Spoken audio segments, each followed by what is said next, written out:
Ivoiriens, Ivoiriennes, d'ici et d'ailleurs, chers amis de la Côte d'Ivoire, je vous salue dans le précieux et puissant nom de notre Seigneur Jésus-Christ de Nazareth. Mes salutations vont en particulier à tous les frères, à tous les parents, à tous les amis, à toutes les sœurs, les mamans, exilés à travers le monde entier. J'ai eu l'immense plaisir tout récemment de visiter une délégation d'exilés au Ghana avec qui nous avons passé d'intenses moments de prière, de louange et d'adoration. Un moment qui a été marqué par la démonstration de la présence de Dieu au milieu de son peuple. La joie des bien-aimés était à son comble. Jusqu'à ce jour, les témoignages nous parviennent de ce que le Seigneur a fait au milieu de son peuple. Nous rendons grâce au Dieu sacré des Hébreux, mais je dirais ici au Dieu vivant et vrai, le Dieu de la Côte d'Ivoire, le Seigneur Jésus-Christ de Nazareth. Ces élections ont été abordées avec beaucoup d'appréhension. Plusieurs voix prophétiques se sont levées, non seulement ici en Côte d'Ivoire, mais aussi à travers l'Afrique et l'Europe. Beaucoup d'incertitudes ont marqué l'esprit du plus grand nombre parmi nous, tant les révélations étaient divergences. D'ailleurs, la divergence prophétique a donné l'occasion aux esprits faibles de se sentir un peu embrouillés, ne sachant pas au juste à qui croire, qui ne pas croire. Pendant que certains annonçaient que les élections n'auront pas lieu, d'autres annonçaient que les élections vont avoir lieu, et certains annonçaient également que à la veille de ces élections, il allait avoir de grands troubles. L'environnement préélectoral n'était pas au beau fixe non plus. C'est avec la peur au ventre que nous avons vu ce jour arriver. Au soir de cette date marquée, je sais qu'une question travaille l'esprit d'un plus grand nombre de personnes relativement aux différentes prophéties. À qui Dieu a vraiment parlé? Est-ce que Dieu avait vraiment parlé? Est-ce que les prophètes ont menti? Laissez-moi vous faire comprendre une chose, chers bien-aimés. Depuis longtemps, nous ne cessons de dire à ceux qui nous suivent que la situation de la Côte d'Ivoire est un mystère. La Côte d'Ivoire, ce n'est ni le Burkina, ni le Mali, ni le Niger. La Côte d'Ivoire, c'est la Côte d'Ivoire. Un pays de distinction.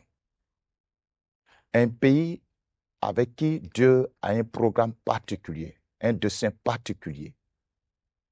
Et par rapport à ce dessein particulier souverain, l'Éternel a décidé d'agir d'une manière souveraine. Alors le Seigneur a caché sa face à ses serviteurs afin de prendre toute gloire de ce qui va se passer dans notre nation.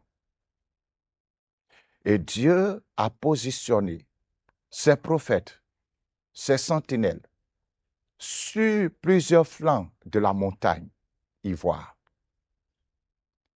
Et l'Éternel lui-même, il est resté au sommet de cette montagne pour garder la pleine vue sur tout ce qui va se passer sur cette nation. Lui seul détient toute la vérité.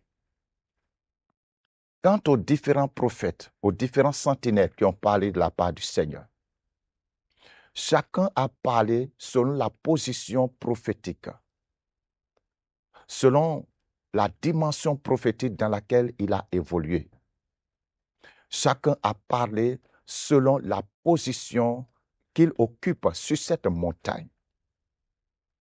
Celui qui était sur le flanc ouest, en regardant, a vu ce qui allait arriver et il a annoncé, voici ce qui va se passer dans le pays. Celui qui était sur le flanc sud a vu ce qui allait arriver et il a annoncé également au peuple ce qu'il a vu. Ainsi de suite, chacun donc a annoncé une portion de la révélation de Dieu, un flanc de la révélation de Dieu. Ainsi donc, le Seigneur s'est réservé le cœur de sa pensée afin que personne ne se tape la poitrine. Car Dieu connaît l'orgueil de l'homme. L'Éternel ne partage pas sa gloire. Il est jaloux de sa gloire. Ceci dit, chers amis, chers parents, je voudrais vous faire comprendre donc qu'aucun de ces prophètes, aucune de ces sentinelles n'a annoncé une fausseté. Ce que vous devez comprendre, c'est qu'aucun d'entre eux n'a reçu la plénitude de tous les détails de ce qui devait se produire. Chacun a donc annoncé selon sa perception prophétique. Alors, celui qui a donc annoncé qu'il va avoir de grands troubles n'a pas menti, parce qu'effectivement, les troubles continuent et ne se sont pas encore arrêtés. Et personne ne sait jusqu'à quel niveau ces troubles vont évoluer. Celui qui a annoncé qu'il va avoir assez de morts n'a pas menti, parce que déjà, nous dénombrons assez de morts. Et jusqu'à présent, nous ne savons pas encore jusqu'à quel nombre de morts nous allons encore compter. Seulement, nous prions pour que Dieu limite les dégâts. Celui qui a annoncé que les élections n'auront pas lieu n'a pas eu tort non plus, parce que quand vous regardez, il y a eu beaucoup d'endroits, jamais en Côte d'Ivoire, nous n'avons assisté à une telle élection présidentielle. Toutes les routes sont vides. Nous qui sommes ici à Abidjan et dans plusieurs villes du pays, les bureaux sont presque vides. Plusieurs bureaux ont été saccagés. Donc, une partie de la population a voté, une autre partie n'a pas voté. Donc, celui qui a vu qu'il n'y aura pas de vote n'a pas menti. Dans son regard prophétique, il a certainement vu les endroits dans lesquels les votes n'auront pas lieu. Chers Ivoiriens, que devons-nous comprendre? Qu'est-ce que Dieu est en train de nous dire? Le Seigneur se cache. Ce que Dieu veut faire est en chemin. L'Éternel a annoncé un vent de nettoyage, un vent de purification, un vent qui va renverser et qui va relever, un vent qui va balayer. Et ce vent a commencé à souffler depuis des mois. Et ce vent ne va pas s'arrêter. Toutes les choses cachées seront mises à nu. D'ailleurs, nous avons tous été surpris que le 24, une information est apparue sur les réseaux sociaux faisant état des résultats provisoires du vote. Bien que cette information ait été plus tard mise en cause et que des excuses aient été présentées, jamais dans l'histoire électorale de la Côte d'Ivoire, nous n'avons vu de telles choses. L'Éternel travaille. Nous vous avons annoncé que le combat dans lequel nous sommes n'est pas un combat politique, mais un combat spirituel.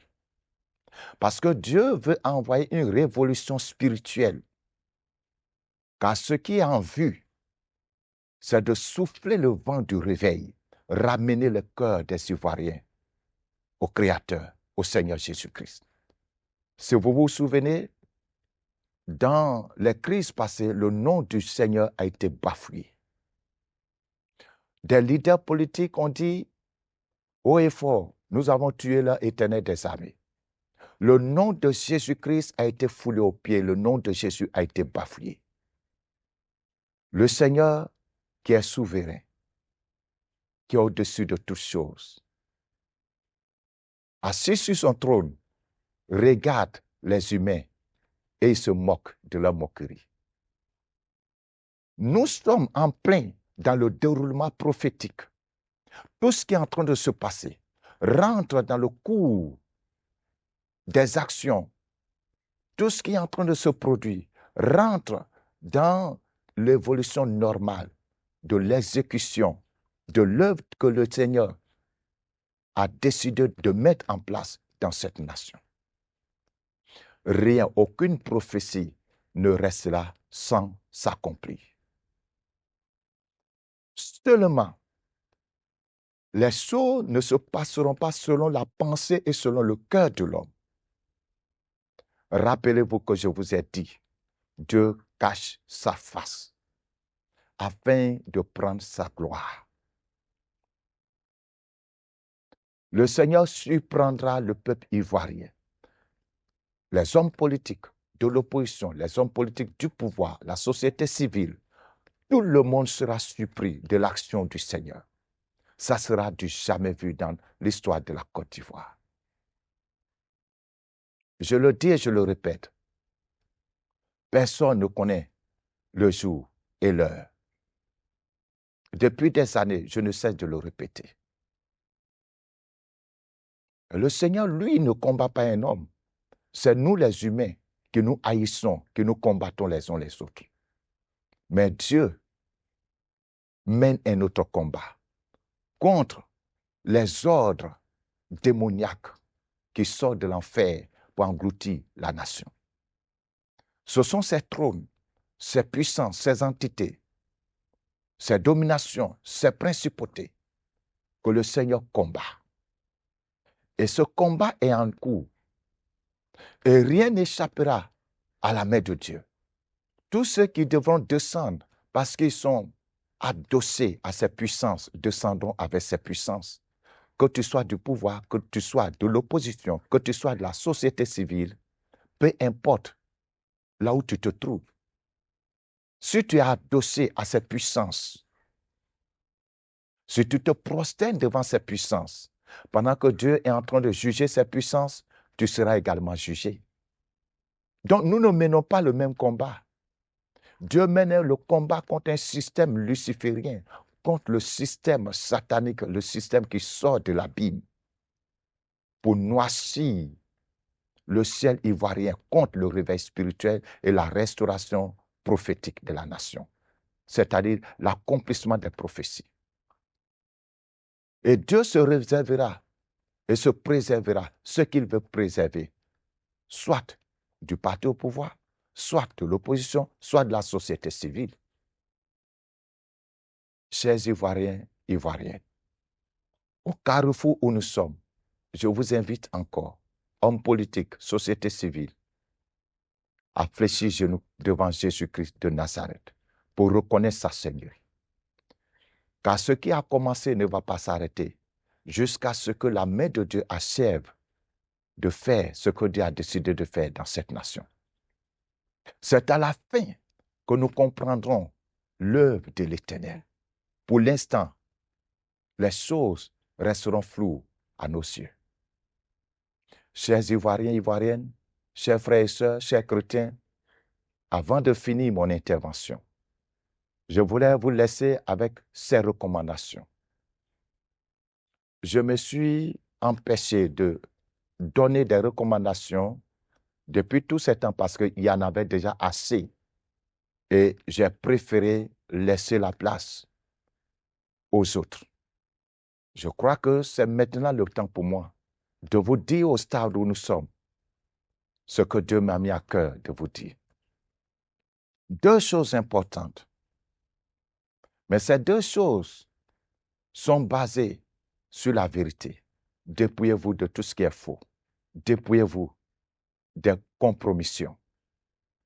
Vous, tout ce qui est dans la compromission, qui avait vendu le pays d'une manière ou d'une autre, qui avait liquidé le pays d'une manière ou d'une autre, repentez-vous. Maintenant, voici mes deux recommandations. Premièrement, célébrez le Seigneur. Parce que quand je regarde dans le domaine spirituel, tout a été déjà fait. Célébrez l'Éternel nuit et jour partout où vous êtes. Deuxièmement,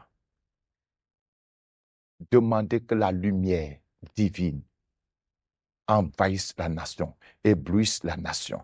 Que la lumière divine pénètre le cœur de la nation, le cœur de chaque Ivoirien. Que les lieux les plus secrets, les lieux les plus mystérieux soient envahis par cette sainte lumière. La Bible a dit, l'Éternel est ma lumière, mon salut, de qui aurais-je peur? Sur ce, chers Ivoiriens et Ivoiriennes, je vous laisse avec la bénédiction du Seigneur en vous disant, soyez en paix. Soyez confiants. La fin de toutes choses est dans les mains du Seigneur. Et Jésus-Christ sera glorifié. Shalom. Quelque chose de fort Something strong est en chemin. is on the way. Je ne sais ni le jour ni l'heure, I don't know the date and the time, mais celui qui m'a envoyé m'a dit de vous dire, but the one who sent me told me to tell you, préparez-vous. get ready. Le réveil arrive. The revival is coming. Le réveil arrive. Revival is coming. Le réveil arrive. Revival is Et c'est on pour the way. très bientôt. Very soon. Le réveil arrive. The revival is on the way.